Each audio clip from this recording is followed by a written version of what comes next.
We're in Moscow tonight. We're here to interview the president of Russia, Vladimir Putin. We'll be doing that soon. There are risks to conducting an interview like this, obviously, so we've thought about it carefully over many months. Here's why we're doing it. First, because it's our job. We're in journalism. Our duty is to inform people. 2 years into a war that's reshaping the entire world, most Americans are not informed.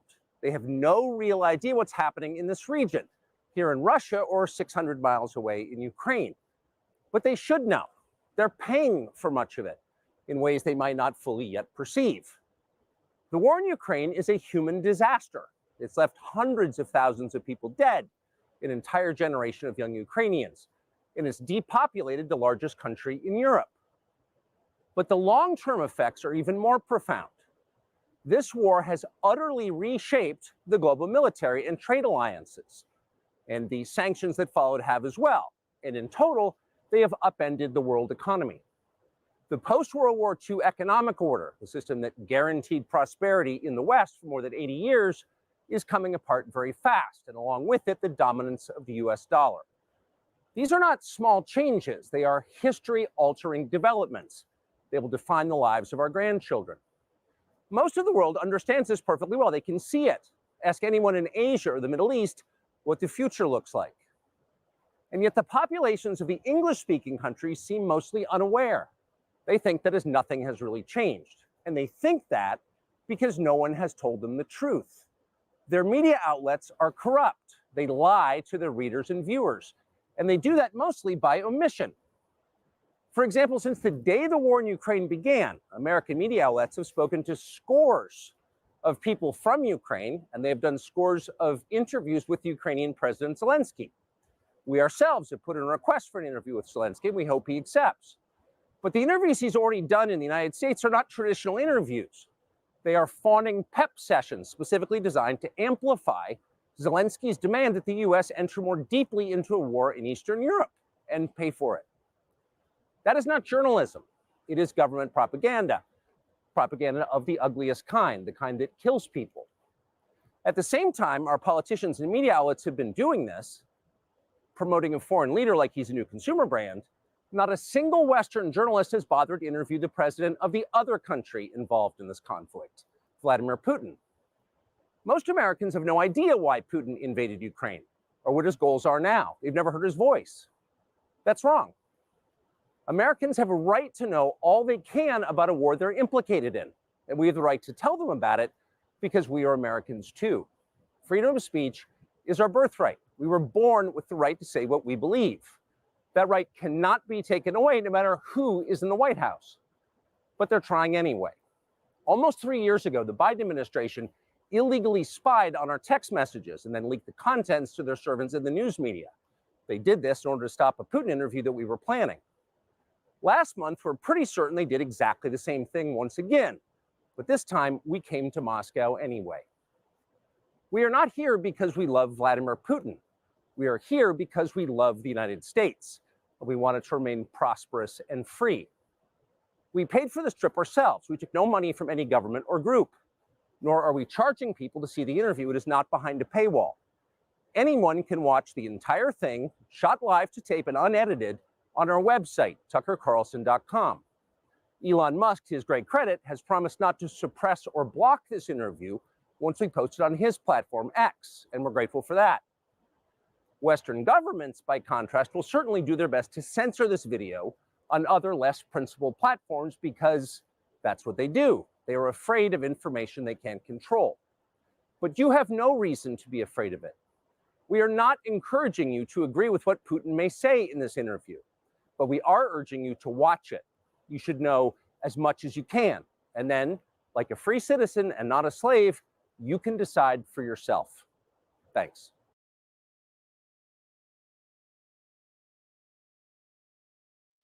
All right. I just wanted to play that for you guys. It's very important. What he says right there is basically my entire credos, right? My ethos, my pathos, if you will. I really, really, really, really enjoy the way Tucker Carlson brought that up, the way he made it very clear that you don't have to listen to Putin, what he says. Just use your critical thinking skills to analyze the situation and make a decision for yourself based on the information provided. That's what I hope all of you do with the information I provide. Obviously, I have my bias. You guys have your bias, and you're going to believe whatever you want to believe. But providing information to the public and making all the facts known and not having one-sided stories and one-sided reporting, like as was the case, especially on Twitter when I got into this in early 2022. It's just important. It's so important that you get as many voices, as much information out to as many people as possible. And I really, really think that this Tucker Carlson interview is coming at a quintessential moment when Western support is beginning to fade. So I do think it's going to be interesting. I really hope that Tucker Carlson is very tough with Putin. I hope he actually asks him decent questions and it's not a designed interview like a lot of the other ones are. And I'm excited to see an interview where the host of the interview, the interviewee, the interviewer is actually a non-biased, non-politically motivated journalist and not somebody from CNN, Fox, something like that. I think it's going to be very, very, very telling and very important. I think it's also very important the reaction that we're seeing from this interview. This interview should not be a huge deal, right? It should not be of extreme consequence. But for some reason, every single pro-Ukrainian account is going off the rails talking about how this is some disaster. Tucker is a traitor to the West, all of this. He's going for a conversation. They're saying all of this and they haven't even seen the interview yet. What if that interview comes out and it makes Putin look horrible? What if it makes the war look completely unjust, right? They don't even know what the interview is going to be about, and they're already denouncing it as some horrible piece of propaganda. It's just the stupidest thing I've ever seen in my entire life, and I'm so happy that the people that I consider my not ideological adversary, because I don't really believe, I'm not like some outright pro-Russian supporter. I'm not Russian. I do have my bias when it comes to this conflict in particular, but I'm not trying to push an agenda or anything. And they obviously are. Anything that goes against their narrative is horrible. I would love to see Tucker interview Zelensky. I would love to see tough questions being presented to Zelensky and him actually answer them. I think it would make his perception, the way he's perceived, much, much better. But I just don't think that's going to happen, right? Because they can't have the narrative being thrown out the window. And that's what you're about to see with this Tucker Carlson interview. I hope. I don't think he would go all the way to Moscow and do all of this, put himself in the crossfire like this to not give a very, very good interview. And I just think Tucker Carlson as a person is going to do that, because I think he's kind of like me. He just doesn't really give a shit. All right. We have a absolute truckload of updates to talk about when it comes to the map. Let me go through what everybody's saying. I hope everybody's having a great day. Welcome back. This is episode number 14 of Kalibrated Livestream. Like I said, I'm going to try to do one of these every week this week and see how that goes. I see a bunch of you saying that Military Summary does his show at this exact same time. My show changes times every day depending on when the news comes out and what happens. So this is not going to be a normal thing. Please go watch Military Summary channel. He puts out good content. And yeah, I'm going to adjust this just a little bit here. All right. I doubt Putin will say anything new. If anybody doesn't know, Spetsnaz is the chief local pro-RU doomer. But he's calmed down a lot recently. He's one of my oldest followers on Twitter, so he's good people. Let's see. All right. Please give more than a 30-minute heads up. Yeah, like I said, I think I put on my Telegram that I was going to do it later, and then I just ran out of time, and I just had to do it. I was like, we're going to go at 1:30. So yeah, I'm going to try to get a schedule out to you guys here soon that has a full timetable for the week of when I'm going to do these live streams and start making it more consistent. So I hear that and I appreciate that. All right, let's go ahead and get into the frontline updates. And we have some very consequential frontline updates. So heading over to the map and starting in the Vuhledar area, because this is the last area I was updating. We have a small Russian advance north of Mikelsky.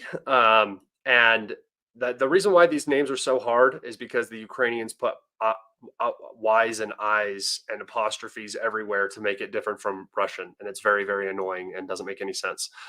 So sorry about the names. I'll try my best. But just east of Ugledar, we have a Russian advance. The most important aspect of this, I believe, is securing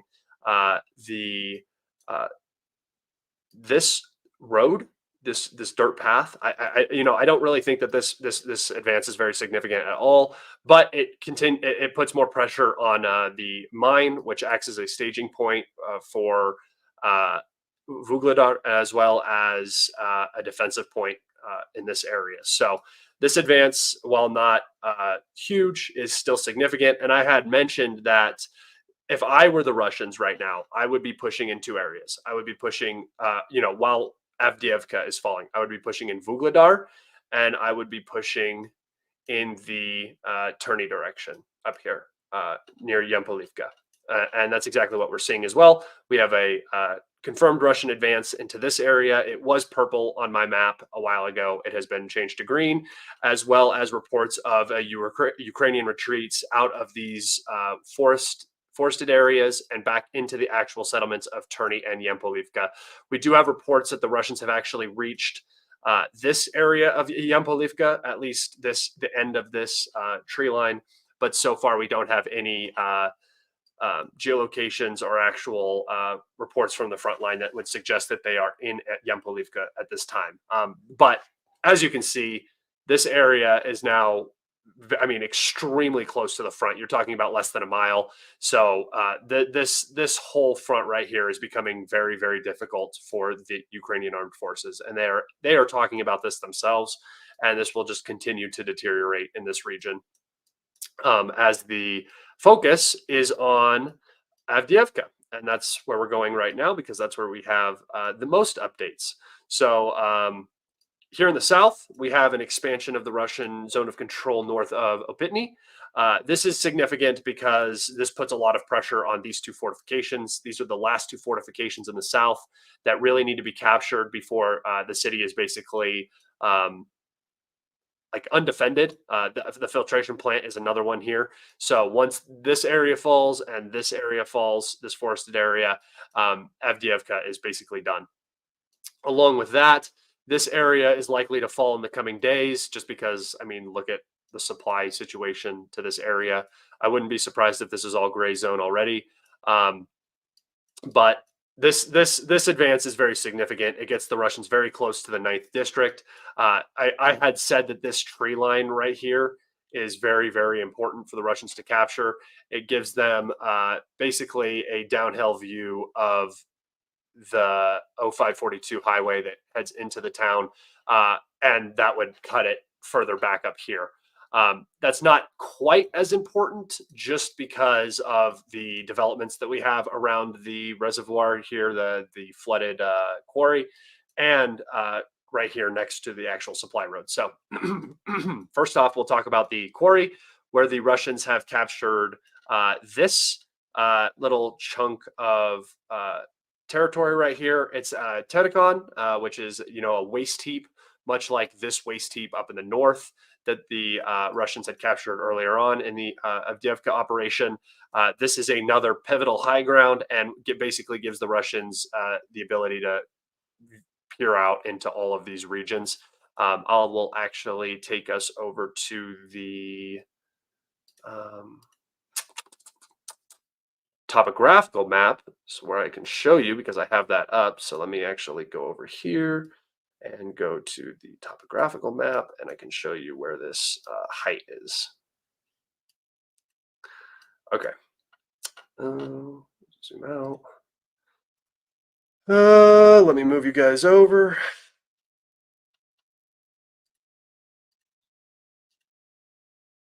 Right here. All right. So I love this website, this en-us.topographical.map.com. It is very, very good to peer around Ukraine and see how the different heights work. So as I mentioned previously, here's the waist heap in the north. Obviously, you can see the scale over here.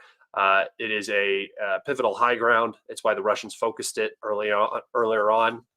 As you can see, this is all low ground right here. This was the high ground. So this was a vital area to capture, and basically was the beginning of the end for Avdeevka.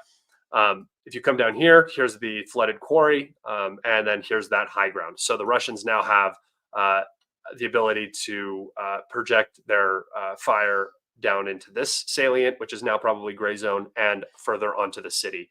I suspect that most of the area surrounding this flooded quarry has been captured by the Russians.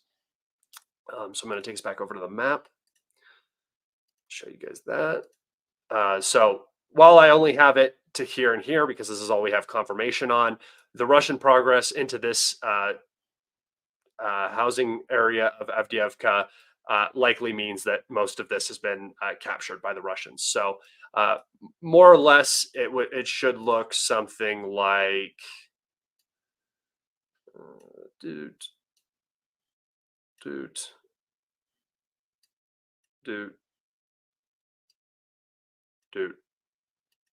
something like that, right?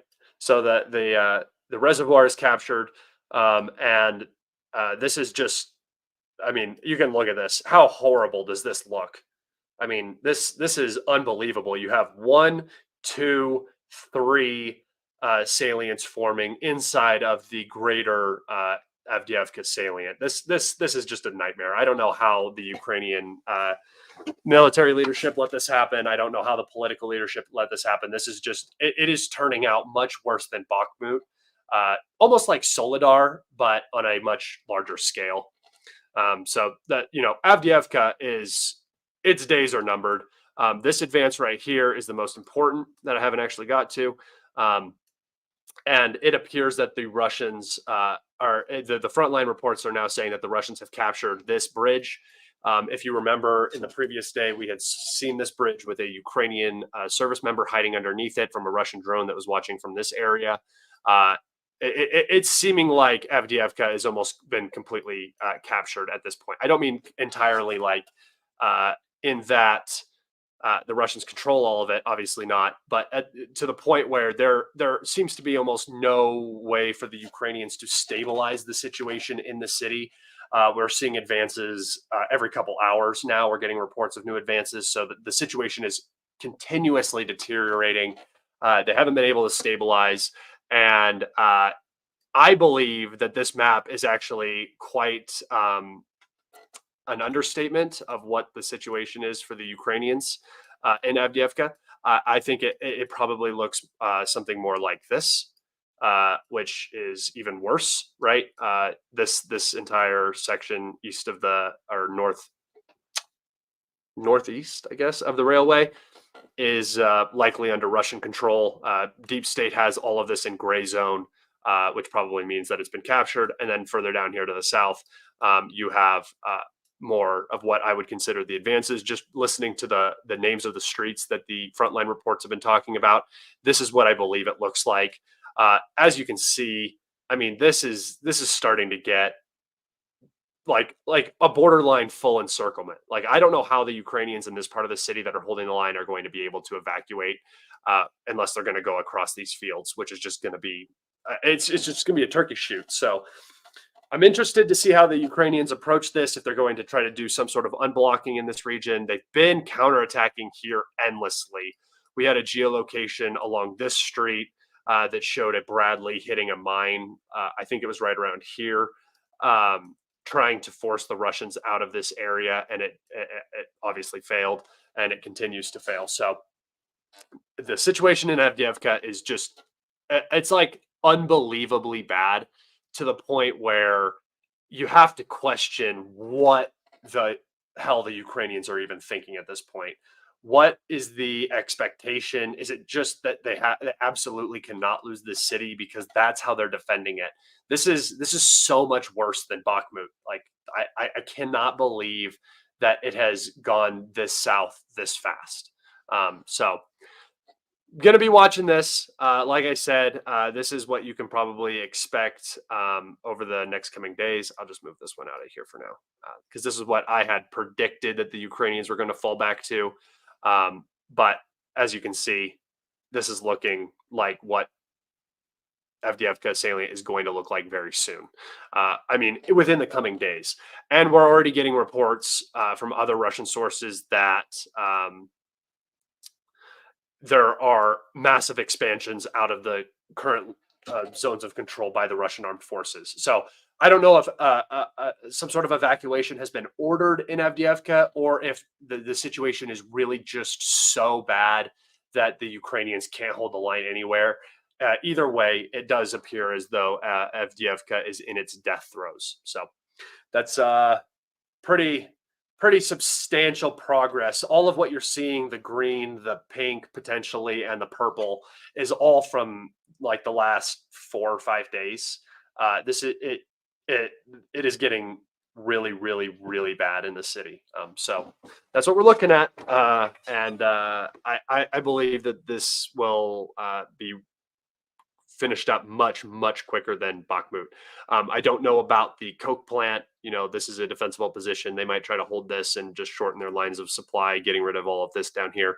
The time will tell on that. But yeah, again, this is a huge L for Ukraine. They did the same thing where they fed men and material into the city for weeks, trying to hold it. And again, they didn't hold it. So that's about it for frontline updates.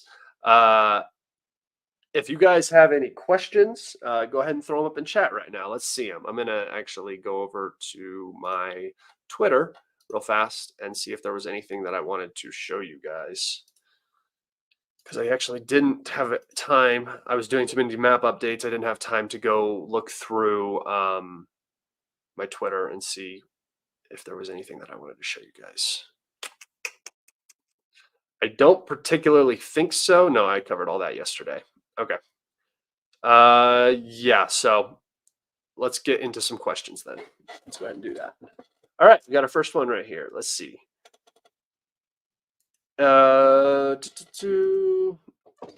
Is it imperative for Russian national security to ultimately take Odessa and landlock whatever is left of Ukraine?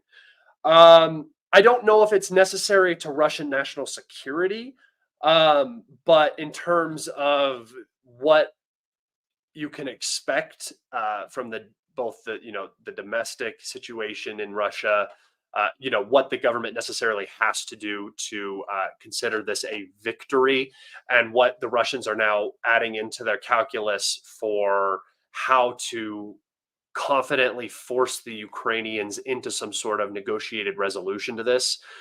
Which I don't think is actually ever going to happen. But, and when I say negotiated settlement, I mean like a surrender. It's basically going to be a surrender. I do believe that Odessa will eventually be Russian. I think that has kind of always been part of their plan.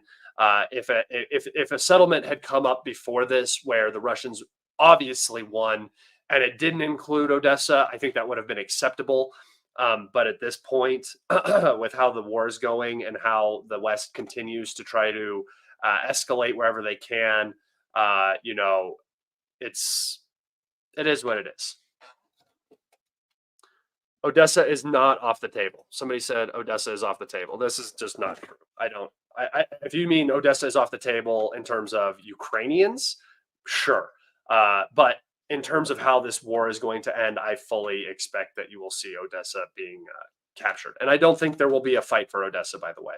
Odessa will be an area of the map that is captured without a fight. In my personal opinion, I don't think that the Russians want to fight there. I don't think that even like logistically, like fighting across the Dnieper that direction. I mean, there could be a lot of developments. Nikolaev could be captured, and then Odessa becomes a possibility. But I just really don't think that the war will last that long. The amount of time that it will take for the Russians to cross the Dnieper, make it into Nikolaev, capture Nikolaev, move over to Odessa, then capture Odessa.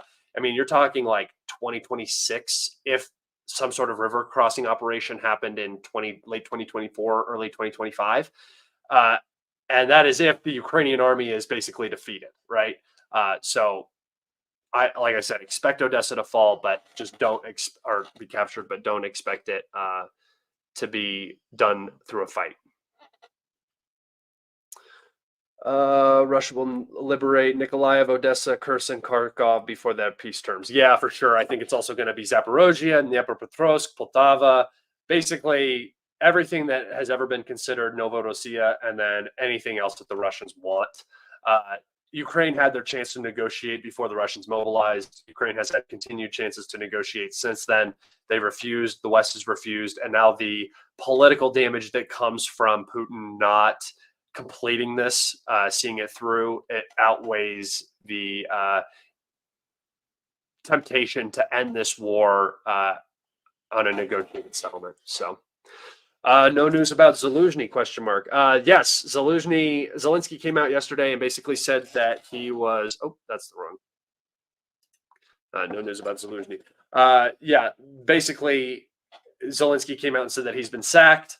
They're looking for a replacement. Rumors are that he accepted the ambassador position to Great Britain, which is obviously his closest connection is Great Britain. So I would not expect a lot to change there. But we haven't got word about who's going to replace him or what's going to happen. It's just not really a good situation in general. I believe that as Avdeevka falls over the next couple weeks, you will see him be replaced, and then they're going to blame him for both the counteroffensive failing and the failure of Avdeevka.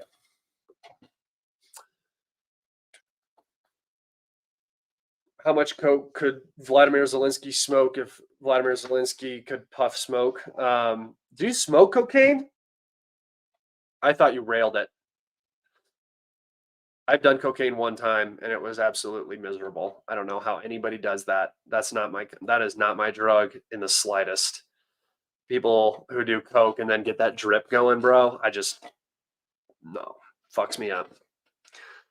Let's see. Did you ever serve in the military? No, I did not. I did not serve.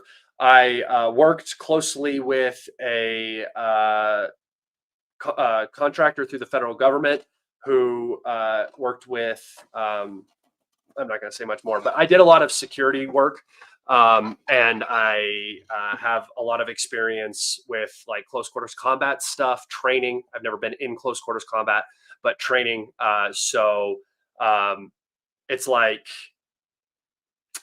I guess I would call I would compare myself to something like somebody who was in the SWAT, except I have not the depth of experience. I know how to enter a kill room or a kill house and clear rooms. Basically, is what I know how to do. I know how to operate a weapon, and I know how to not shoot the person in front of you in the back while you're clearing a house or something like that.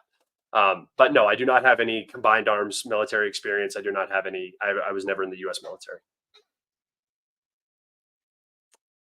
Scott was in special forces because he's special. Yep, that's true.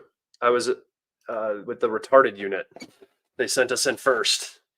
We were unhumanly strong and never backed down from a fight because we didn't understand what was even happening. Contracted work in conflict countries. No, I never did any mercenary work. I could have. I was at that level where I was offered opportunities, not really serious stuff, not like Africa or anything like that, but like mid-level security work. I was offered, but I never accepted it because I just didn't feel like going to some shithole country for basically not much more money than I was making at the time. Question: do you see Russia, Poland, Hungary, and Romania negotiating without the U.S.? No. I don't think that those countries have any right to negotiate over Ukraine at all. In fact, Poland will negotiate for potentially the chunk of Poland that Poland wants back from Ukraine, but other than that, no. Scott, did you do any martial arts? Yeah, I did jujitsu for a number of years. I did karate when I was really young, which I don't really even count karate as a martial art. And then I did mixed martial arts for a while. So a lot more boxing is what I focused on there because I kind of had an understanding of grappling. Yes, you can smoke coke if it's very pure. Fuck yeah, let's go, boys. I don't know why you would do that. Do you still get the drip if you smoke coke? I don't know. Should we expect Abrams tanks to show up in the real fight? What do you think? No, probably not. I think that a lot of the Abrams that were delivered were kind of dog shit. I think it was bottom of the barrel stuff that they just had to get something to Ukraine. I read a lot of reports that saying that the Leopards and the Abrams that were delivered were not of quality.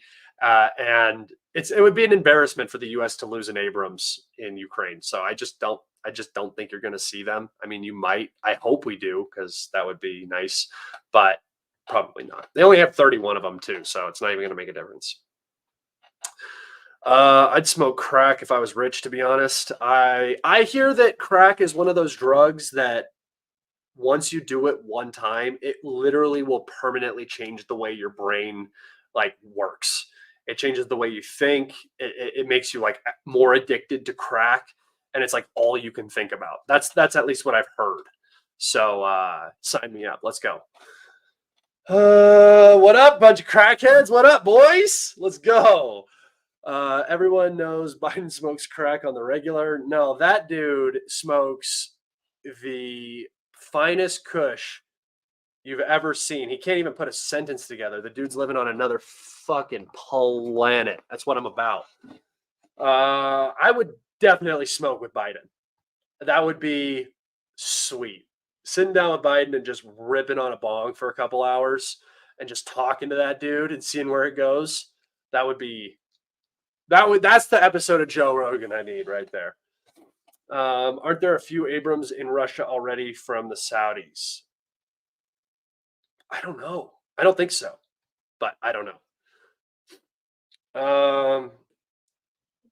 Let's see. Reminds me of Dennis from Always Sunny in Philadelphia. Yeah, exactly. That is a perfect example. Dennis and Dee, when they both get addicted to crack. That's the Biden and Jon Stewart. Okay, let me think. Dream smoke session, where you're passing a blunt around or something, would probably be. It's got to be Joe Rogan's got to be on there. I think Tucker Carlson would be interesting once he got really high. That dude was a frat boy, so he can party. Let me think. Taylor Swift. Get Taylor Swift in that mix. I'd love to see what she's like, if she's an actual normal human being, if she's well adjusted, or if she's just a nightmare. That'd be sweet. Get her high, get her a little loosey goosey, see what happens there. Who else? Probably like Lindsey Graham or somebody who's like a career politician who just is. Yeah, I don't know why I'm talking about this. You're ridiculous, but that is my dream. That is one of my dream smoke rotations right there. Opinion on Trump. I think that he is a popularist politician. I think that he speaks to a lot of the issues that we're seeing in the country, as most popularists do. However, I don't think that he is outside of the political game, which means that he's never really going to achieve anything if he wins. He's just going to be fighting against his own party and the other party the entire time. So he is kind of, I would say, more of a lame duck just because of how divisive he is. He can't get anything done of any significance. Whereas you have like Biden, who up until this year has been able to get a lot more passed just because it makes everybody money. So opinions on national and your local politicians. Well, I live normally my normal permanent residence is in New Mexico, and I have Michelle Lujan Grisham, who is the most fascist Democrat libtard you've ever met in your entire life. She is just the worst. So I live in basically North Korea, and then with my national level, I think that they're all just that they are politicians. They're sociopath liars who are there to make money, and you kind of need those people running shit usually, to be honest. But at this point, it's gotten too bloated and ridiculous. It doesn't actually get anything done. Lindsey Graham would probably try to roofie me. I might let him. I might let Lindsey Graham roofie me. You never know. Trump is establishment. He's just so hopped up on crushed Adderall, which is the way to be, right? If you have to choose between not being on crushed up Adderall and parachuting it, we gotta do what we gotta do. Opinion on North Korea. North Korea is one of those places like Cuba that I feel, look at what happened to South Korea. There's a lot of potential in South Korea. Obviously, they're having their birth rate issues now, but in terms of the differentiation between South Korea and North Korea, look at what what North Korea could have been if it wouldn't have been subject to 60, 70 years of sanctions and isolation. I think that North Korea is the big winner of this whole Ukraine crisis and what's going on in the Middle East and everything. Basically, now they have opened up their borders with the United States. With Russia and China. North Korea is becoming a lot less isolated through all of this just because the sanctions don't matter so much anymore, right?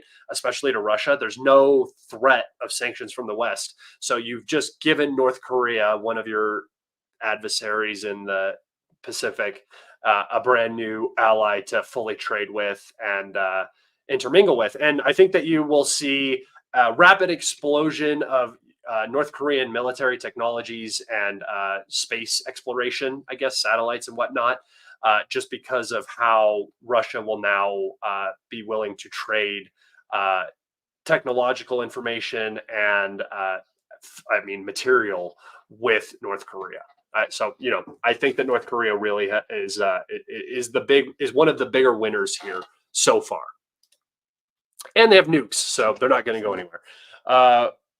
Another donation. Thank you so much, Rafa King of Clay. Russia has like 7,000 nukes. True. With missile systems that no one has the technology to stop. Also true. That can hit any NATO country. Also true. Why is NATO tempting fate? Because they know that Russia is never going to launch these nukes. They know. They know that is the whole idea of nuclear war is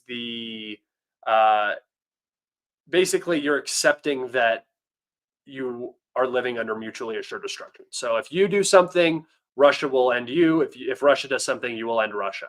So all of this nuke talk is more like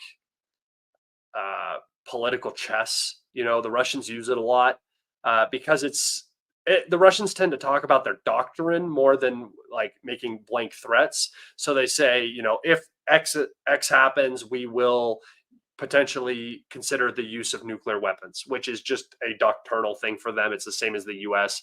The U.S. doesn't talk about using nukes though as much, right? Because they don't really have to.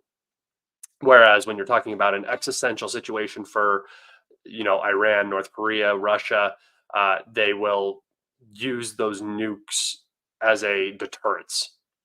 So there's not really I don't really believe that they're tempting fate all that much. Obviously, a mistake can happen, but I don't think anybody is really wanting to nuke each other over Ukraine at all right now. So,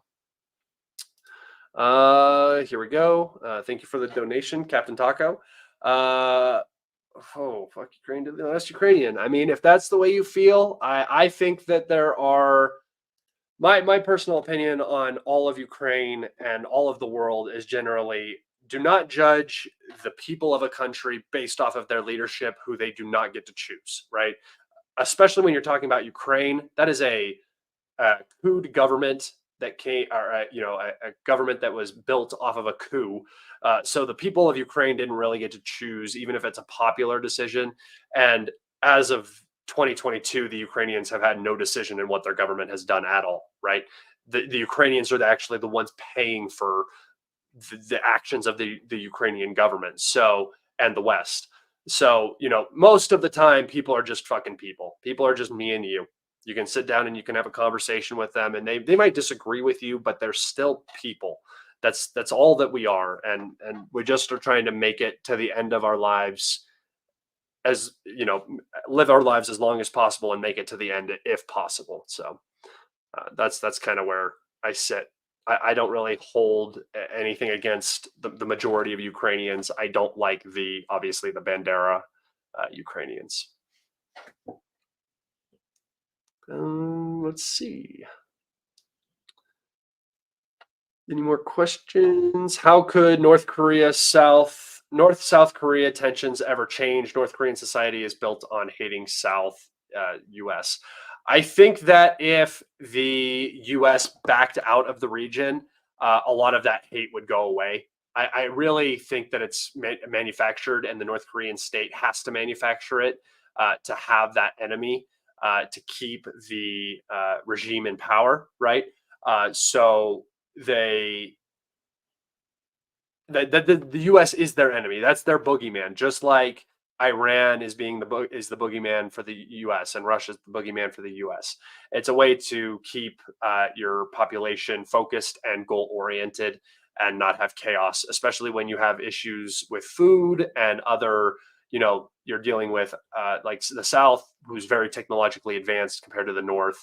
That there's a lot there that you have to keep in check. So that's what the Koreans are doing. And do I see necessarily? I don't know how to explain this. Do I think that the tensions will be reduced? Likely no. Because the U.S. I don't think is going to leave the region, but I do believe that most of the hate is fomented. It's not organic. So I think that if something were to change in the region, you could definitely see a change of relations between the two countries. Can you elaborate on the corruption in Ukraine? How severe and how does it work? Well, I mean, think about everything you've heard about Russia. Russia being corrupt, it does have its corruption issues. The U.S. definitely has its corruption issues. We just saw a video come out of, I don't remember who it was, but somebody was trying to bribe somebody into running for a position in the United States. Corruption exists everywhere. Humans are greedy by nature.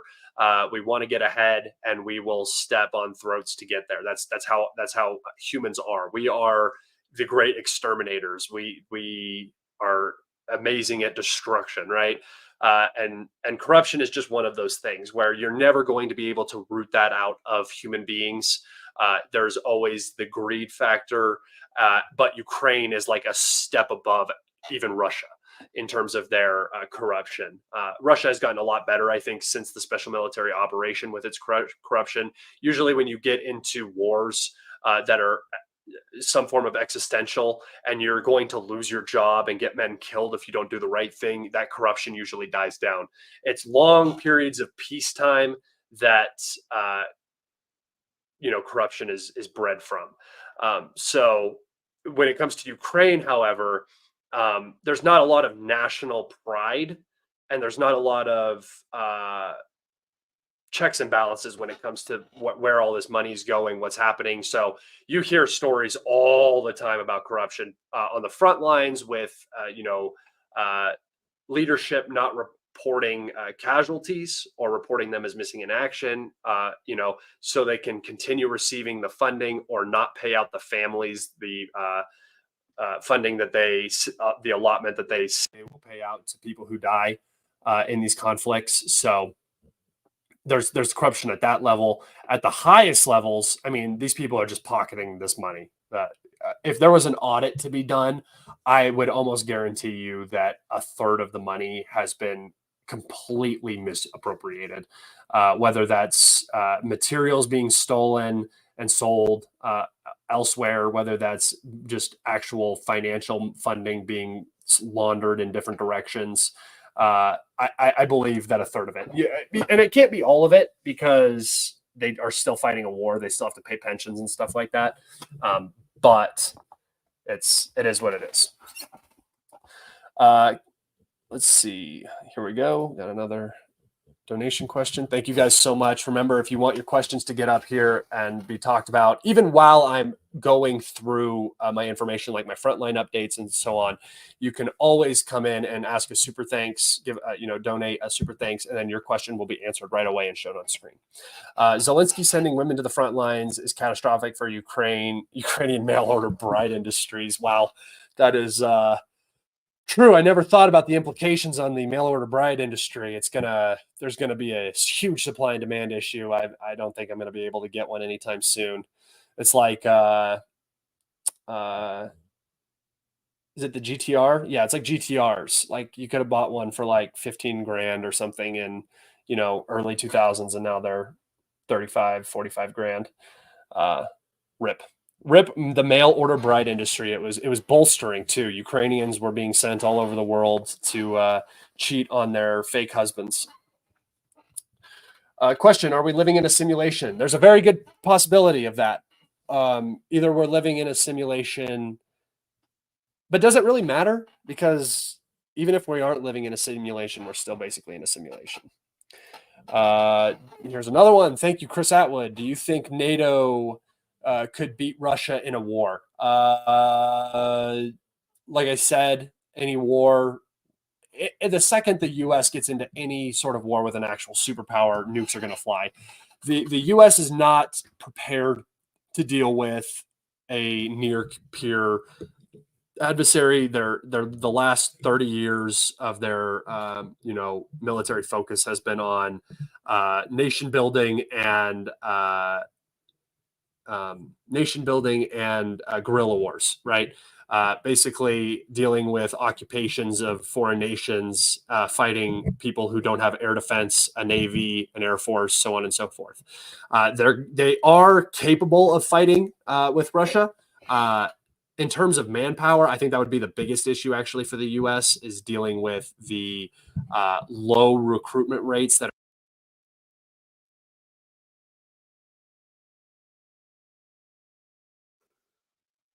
Damn it, we got muted again, boys.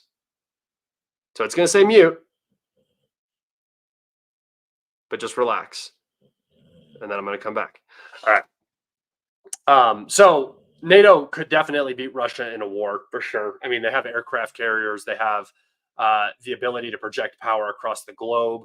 I think the U.S. could potentially divide Russia and split them up if they actually went to war. But the second a U.S. airbase in Europe is hit, or the second an aircraft carrier is struck with a hypersonic missile, the United States is going to resort to at least tactical battlefield nuclear weapons, but probably strategic nuclear weapons as well.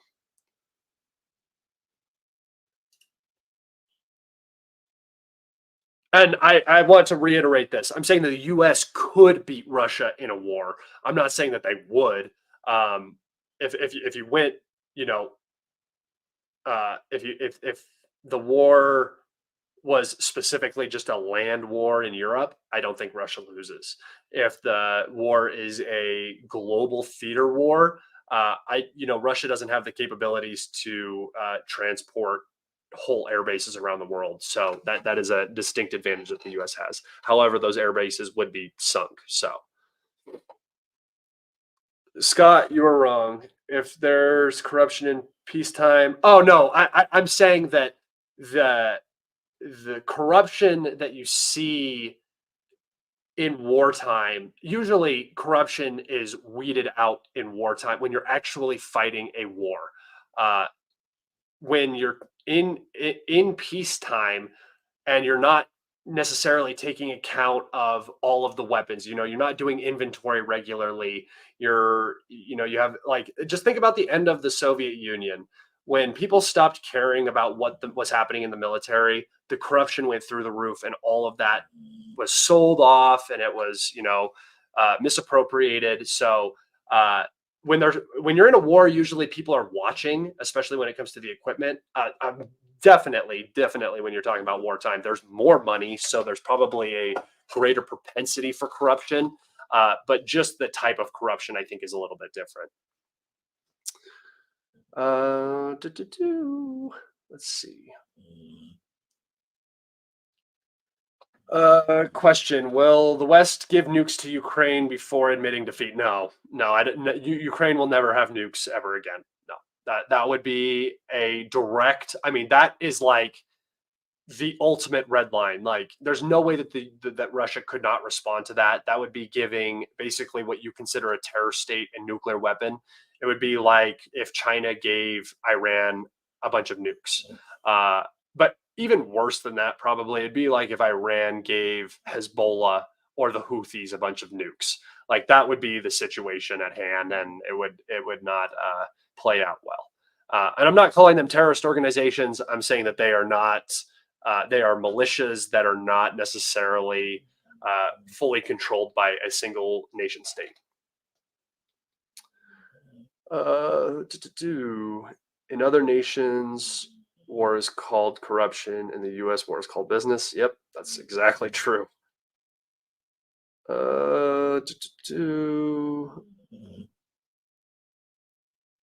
Question: would it be what would the effectiveness of F-35s in Ukraine? Well, they do have stealth capabilities, so they would be more applicable to the actual battlefield. However, when you're talking about Western aircraft, you got to remember that these require very, very well groomed and maintained air bases, as well as a heavy logistics line. So F-35s would be incredibly difficult for Ukraine to operate, let alone the training time, let alone the cost per unit. It doesn't make sense for Ukraine. But I mean, they would, if you had the surplus to send to Ukraine, anything's better than nothing. Don't both the U.S. and Russia have big right hand of nuclear weapons? Yes, they do.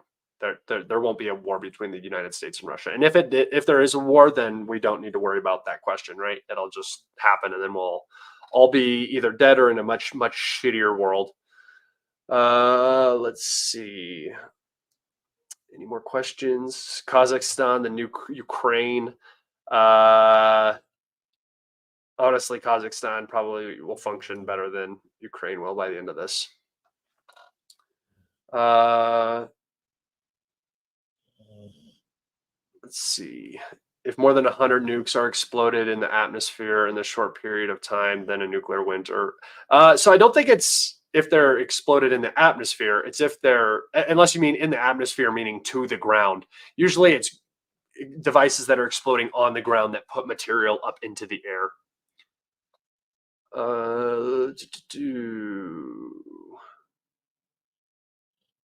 Yeah, but this is correct. If there is a small regional nuclear exchange between India and Pakistan, they say that it could have detrimental effects on the next 5 years of harvest. So that is, we'll all be eating each other. And just so you know, I am going to waste no time eating people. I'm going to be the person. I will be the Negan-esque person in the end of the world, and I'll die eventually. Somebody will kill me out of revenge or something like that, but I am going to be living pretty for however long I'm in charge. As soon as shit happens, I mean the second it happens, I'm going to be pointing guns in people's faces. I'm going to be taking baths to people. It's going to be the Wild West. It's going to be unbelievable, dude. So get ready and watch out, because I'm coming. Yeah, Fallout IRL, seriously. Scotty the Cannibal, man, I'm gonna be shaking I'm gonna be the guy in. I'm gonna be the old folks in Book of Eli. You guys remember Book of Eli? Those old people that wanted to eat the kid, and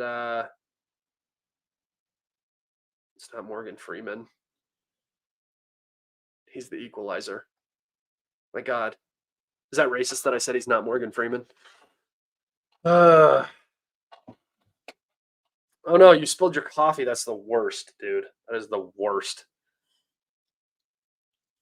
All right. I think that's where I'm going to wrap it up today, guys. That's been an hour. I really appreciate it. Yes, Book of Eli is so damn good.